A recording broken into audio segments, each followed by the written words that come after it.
제가 단상에서 보니까 저쪽에 지나가는 민두총이 보이는데 폐잔병 같습니다. 폐잔병.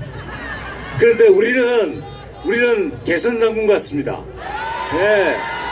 그래서 이미 이겼구나 우리가 그렇게 생각합니다. 사실은 원래 연설 계획이 없었는데 이렇게 태극기와 성조기가 이렇게 나란히 놓이게 되는 이런 영광스러운 자리에서 제가 또 연설을 하게 됐습니다. 저 다른 거 말씀 안 드리겠습니다. 오늘 아까 일부 연사들께서 미국 트럼프 행정부가 이제 북한을 손볼 것이다. 북한을 넘어서 중국을 손볼 것이고 당연히 꼬봉인 문재인도 손볼 것이다. 그렇게 말씀하셨습니다. 저도 전적으로 동감합니다.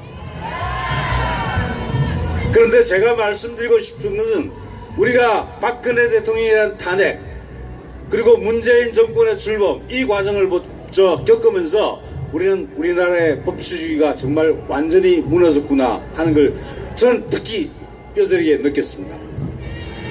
그런데 정말 중요한 것은 이번에 미국이 중국, 북한, 문재인 다 손보게 되는 것은 다름이 아니라 바로 법치주의의 이름으로 손보는 겁니다.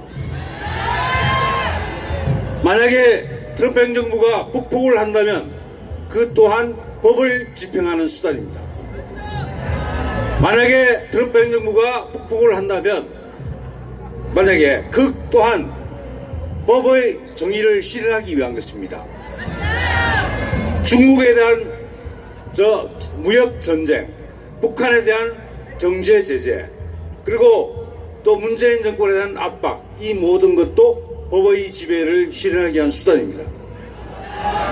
여러분 놀라실 테지만 미국은 자국을 방해하는 것을 굉장히 중요하게 생각합니다. 심지어 미국 헌법에는 형법이 아닙니다. 헌법에 내란죄를 처벌한다는 규정이 헌법에 들어있습니다. 그만큼 미국이라는 국가 자체의 존립을 중요하게 얘기하는 겁니다. 그런데 이 미국의 존립을 위협하는 세력이 나타나면 미국은 더 이상 용납하지 않습니다. 그래서 무역전쟁과 제재를 하고 있는 겁니다. 그런데 6.12 그 회담이 굉장히 중요했습니다. 미국과 북한은 현재까지는 직접적인 관계가 없습니다. 수교 관계가 있는 것도 아니고 직접 공격을 받은 것도 아니고 그런데 6월 10일 싱가포르에 가서 중대한 약속을 했습니다. 바로 뭐냐면 그 비핵화를 하겠다고 약속을 했습니다. 그럼 그것이 일종의 계약이 되는 겁니다. 그럼 미국 입장에서 법치주의를 굉장히 강조하는 미국 입장에서는 계약을 지키라고 이야기하는 겁니다. 만약에 지키지 않았을 때 모든 수단을 동원해서 지키는 것과 같은 상태를 만들어내게 되는 겁니다.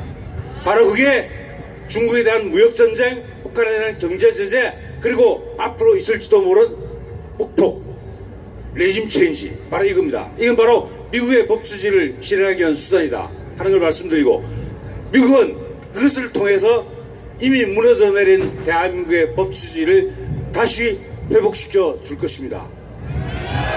그때 우리가 미국과 손잡고 우리 대한애국당이 대한민국의 법치를 재건하는 역사적 책무를 다해야 될 것 같습니다. 이미 우리는 이겼습니다. 감사합니다.